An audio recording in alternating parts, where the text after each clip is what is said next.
Hey guys, in this video, I will show you how to fix can't add debit card to Apple Pay.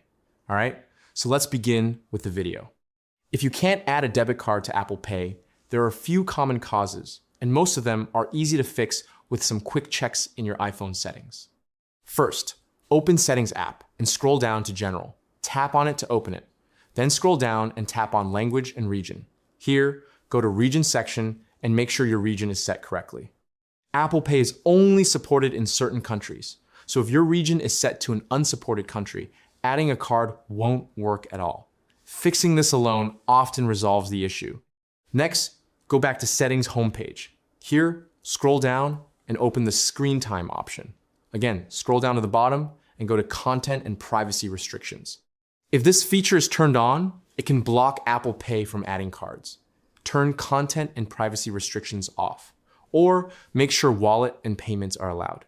After that, return to Settings and scroll all the way down to bottom. Here, go to Wallet and Apple Pay, then scroll down to Payment Card option and tap on Add Card.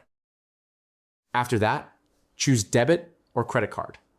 Then click Continue, and then either scan your card or enter the details manually. Carefully input your card number, expiry date, and other required info.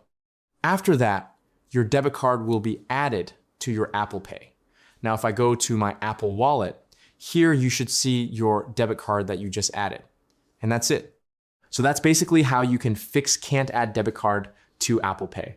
So that's all for this video. See you in the next one. Thanks.